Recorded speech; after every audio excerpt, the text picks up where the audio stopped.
Si je vous dis numéro 9, attaquant, Olympiakos, Maroc, retourné. Et oui, bien évidemment, Ayoub El Kaabi, il a mis le but de cette CAN 2025 dès le premier match d'ouverture. Salut à tous, voici le premier débrief de cette Coupe d'Afrique des Nations 2025 au Maroc. Ça va s'annoncer historique cette compétition. Le Maroc qui gagne dès son premier match d'ouverture 2 buts à 0 contre les Comores, mais il y a des choses à dire. D'abord, on commence avec le but de Ayoub El Kaabi, comment ne pas le citer? Il rentre en jeu à la 65e minute de jeu, 75e. Bam, il marque une retournée exceptionnelle de sa part. Mais quel match incroyable de sa part. Pour moi, il a maintenant le totem d'immunité. Il est obligé d'être titulaire numéro 9 au Maroc durant toute cette compétition. Il apporte beaucoup trop. Voilà, retourné, il marque directement. Mais avec lui, en même temps, on est quand même habitué à ce qu'il marque des retournées. Mais celle-là, elle est quand même historique. Premier match de cette compétition de la CAN 2025. Il marque une retournée, mais s'il vous plaît, comment elle est exécutée? Elle est trop bien exécutée, trop bien faite. Même CR7, il est jaloux. Cristiano Ronaldo n'a jamais fait ça. Et oui, même McTominay récemment avec l'Écosse, il n'a pas fait ça. Elle est trop belle, cette retournée qui nous a mis. C'est exceptionnel. C'est beau. C'est vraiment le football qu'on aime, ça. C'est pour ce genre de moment qu'on regarde le football, bien évidemment. Aussi, il faut en parler de la performance de Brahim Diaz. Certes, il a été buteur, homme du match, mais pour moi, ce n'est pas du tout l'homme du match. Il a fait certes un bon match, surtout durant cette deuxième période. Mais par contre, la première période de jeu, je suis désolé, mais c'est pas du tout à la hauteur.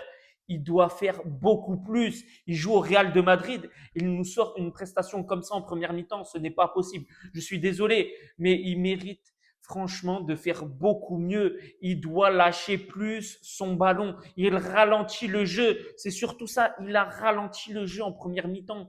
C'est ça qu'on lui reproche. Il garde trop le ballon. Il doit plus vite le lâcher pour créer plus vite le décalage. Pour à la fin que ça termine au fond. C'est surtout ça. Il jouait trop tout seul, trop solo. C'est ça son point faible en première période. Heureusement qu'il a changé en seconde période, mais heureusement, franchement. Sinon, ça allait être mais catastrophique. Il y a encore le but qui le sauve, où là, ça va être surtout Mazraoui qui le met bien dans les pieds. Mais sinon, c'est quand même un match assez décevant de sa part. Je suis désolé, mais on attend beaucoup plus d'un joueur comme ça au Maroc. Comment c'est possible? Numéro 10, il doit être efficace. Je suis désolé. Mais là, ce n'est pas du tout le cas. Il doit être plus performant, plus percutant. Je sais pas. Il doit faire plus. Même certes, il a provoqué le penalty, mais après, le Comorien, il a vraiment mais très mal défendu. Je ne sais pas comment c'est possible, car quand ça va tomber contre une grande nation, je ne sais pas, par exemple, l'Égypte, le Sénégal ou autre, comme, je ne sais pas, la Côte d'Ivoire, par exemple. Mais là, la défense, ça va pas être du tout comme ça. Les défenseurs, ils vont bien défendre, ils vont être solides sur leurs appuis, tout simplement. Là, tu affrontes les Comores. Heureusement, c'est une équipe assez faible durant cette compétition. Mais par contre aussi, faut en parler de Romain Saïs qui se blesse dès le début du match. Mais lui, il faut qu'il arrête à un moment. On est désolé, on l'aime beaucoup, ok, certes, mais par contre, faut arrêter. En même temps, on s'y attendait. Capitaine, je suis désolé, mais pour moi, ce n'est pas le capitaine de cette équipe. Tout simplement blessé. Et en plus, qui c'est qui rentre? El Yamik. Alors, El Yamik, il faut en parler. Lui, une prestation, c'est digne d'un cirque. C'est Pinder, le mec. Il peut être vraiment dans les cirques de partout. Non, mais c'est pas possible, cette rentrée. Comment ça? Déjà, en première période, pour moi, à un moment, il mérite déjà de se prendre un jaune. Il fait une faute, mais inutile. Il fait faute directement sur l'attaquant, mais il était tout seul. Il allait rien faire. Il a 50 mètres des cages. Qu'est-ce qu'il fait? Il prend le joueur, il le balaye. Qu'est-ce qu'il nous fait? Pourquoi il nous faut un croche-patte, s'il te plaît? Il est à 50 mètres des cages, il va rien faire, le Comorien. Il va totalement rien faire. Pour moi, c'était le carton jaune. Mais bon, heureusement, il s'en sort sans carton jaune sur cette faute, car en deuxième mi-temps, à un moment, son premier jaune, mais là, c'est totalement mérité. Il pouvait vraiment se prendre rouge dans ce match. Ce n'est pas du tout le scandale du siècle. Franchement, c'est pas du tout volé s'il se prend rouge. Mais bon, après, on avait Naïef Aguerd qui a été plutôt pas mal. Mais merci Yacine Bounou qui sauve le Maroc à un moment. Car franchement, certes, le Comore a eu une seule occasion en deuxième mi-temps, mais en plus, il fait un très bel enchaînement. Le Comorien, passement de jambes, bam, il tire. Heureusement, il n'a pas le niveau à Lucas Chevalier, Yacine Bounou. Sinon, il y a but du Comore tous les jours. Bel arrêt en tout cas de sa part. C'est un très bon gardien et de grande classe. Et ça, on le sait, bien évidemment. Très belle prestation de sa part. Mais aussi parlons de l'autre gardien, du gardien adverse. Pandore, le gardien comorien. Mais combien il en a sorti, s'il vous plaît? Mais aussi des beaux arrêts surtout. Il a été décisif pour les Comores et surtout pour les prochains matchs des Comores où là, il va être décisif pour les prochains matchs de groupe. Et ça va être très bien pour eux qu'ils ont un très bon gardien qui est performant. Certes, il a été performant. Pour moi, ça pouvait être élu homme du match, vu que quand même très belle prestation. Il en a sorti au moins 5-6 qui sont incroyables. Franchement, il faut être honnête. Mais en tout cas aussi, bien évidemment, comment ne pas parler de Salah Eddin qui pour moi a fait un gros match et mérite d'être tout le temps titulaire avec le Maroc. Mais en même temps, on s'y attend. Très belle saison de sa part du côté du PSV Eindhoven. Il est tellement rassurant, que ce soit défensivement ou que ce soit même offensivement. Le nombre de centres qu'il a fait, et voilà, mais c'est surtout ça aussi le problème au Maroc. C'est pour finir, vu qu'il y a eu combien de centres durant ce match, mais pourquoi il n'y a personne à la tête ou pour mettre une tête exceptionnelle, je ne sais pas. Mais en même temps, il a fait jouer Raimi. Raimi, il faut aussi en parler. Malheureusement, depuis le début de saison, c'est décevant. Et pourtant, je ne sais pas comment il a ce niveau actuellement. Car les autres années, c'est très bien avec Al Rayn, champion des Émirats Arabes Unis. Il gagne aussi la Ligue des champions asiatiques. Il finit meilleur buteur de la Ligue des champions asiatiques. Il finit meilleur buteur des derniers Jeux olympiques à Paris. Il fait des Jeux olympiques juste incroyables. Et là, depuis cette saison, ce n'est pas du tout le même. Je ne sais pas qu'est-ce qu'il a fait, mais cette saison, c'est absolument pas le même. Durant les derniers rassemblements, ce n'est absolument pas suffisant. Il faut être honnête, il faut être réaliste. Raimi, c'était décevant aujourd'hui. Le premier penalty de sa carrière qu'il rate, c'est durant ce match pour essayer de permettre au Maroc d'ouvrir le score durant cette Coupe d'Afrique des Nations 2025 à domicile. Il le loupe. Le seul penalty de sa carrière qu'il loupe, c'est face aux Comores dans un match important.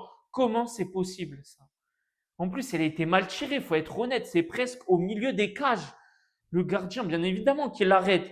La rentrée de El Kaabi à la 65e minute de jeu, mais elle fait du bien, comme celle aussi de Youssef Nesri. À un moment, par contre, j'étais choqué. Il a dribblé un joueur. Il a passé un joueur en le dribblant. Je ne sais pas comment c'est possible avec ce joueur. Mais non, mais d'habitude, il ne réussit absolument aucun geste technique. On sait très bien que le jeu au pied, c'est pas du tout sa qualité première et que c'est surtout de la tête où là, il est très performant. Mais là, qu'il a réussi un dribble, c'est exceptionnel. Bon, après, il s'est fait prendre le ballon par les Comoriens. Mais bon, ça, c'est un peu normal. Ismail Salbari, je suis un peu déçu de sa part. Pour moi, il doit tellement apporter plus. Mais surtout depuis le début de saison avec le PSV Eindhoven. C'est incroyable. Il met des petits ponts à Virgil van Dijk. Vous inquiétez pas pour lui, le plus dur, c'était pas du tout Van Dijk. Il a mis une correction à Liverpool, à Naples. Et là, qu'est-ce qu'il a fait aujourd'hui? Pour ma part, je suis désolé, mais il doit tellement mieux faire. On est habitué à beaucoup mieux. Même durant les derniers rassemblements, ça a été incroyable de sa part. Je suis désolé, mais pour moi, il doit tellement faire mieux dans cette rencontre, surtout avec la qualité qu'il a, que ce soit au niveau des dribbles, des passes, des centres, de la finition. Il doit beaucoup mieux faire, beaucoup être plus performant. Mais bien évidemment, il faut aussi en parler des rentrées, s'il vous plaît, que ce soit de Abdé Ezalzouli ou même de El Kaabi, comme je l'ai dit, que ce soit de Nesri ou encore même de Bilal El Renous. Mais qu'est-ce qu'elles ont fait du bien en seconde mi-temps, s'il vous plaît? Mais ça a été franchement, ça, un coaching payant. Le deuxième but, ce n'est pas du tout anodin. C'est totalement mérité avec ces changements. Qu'est-ce que la physionomie du match, elle a changé en deuxième mi-temps? Pour ma part, je suis tellement déçu de la première mi-temps que les Lions de l'Atlas ont proposé. Ce n'est pas possible. Aussi, comment Naïef Aguerd peut tirer? Il a mis un drop, s'il vous plaît. Coup franc, Brahim Diaz, il fait un petit décalage pour Aguerd, il le tire. En première mi-temps, les coups de pied arrêtés ont vraiment été mal joués, mal exécutés. Mais par contre, en deuxième mi-temps, on dirait que c'est vraiment le jour et la nuit. La deuxième mi-temps était franchement magnifique. C'était plaisant à regarder ce match en deuxième mi-temps. Parce que la première, qu'est-ce qu'on pouvait rigoler, s'il vous plaît? Mais des ratés, je ne sais pas combien il y en a eu. Il y en a eu beaucoup trop. Des centres par-ci, des centres par-là. Ok, il y en a. Mais à un moment, il faut terminer les actions. C'est ça qui pêche. En tout cas, bien évidemment que pour ce premier match d'ouverture, ça reste quand même une satisfaction de gagner 2 buts à 0, mais en même temps, c'était totalement mérité, c'est totalement logique cette victoire où il y a eu au moins, je ne sais pas, 15, 20 frappes. Je ne sais pas du tout les statistiques, je n'ai pas regardé, mais il y a eu énormément de frappes. Mais par contre, ça doit mieux finir. C'est ça le problème du Maroc, c'est ça qu'on attend. On veut de la finition, c'est surtout ça. Vu que des décalages, des passes clés, il y en a pour créer, il y en a pour percuter, pour faire la différence. Mais il faut que ça termine au fond.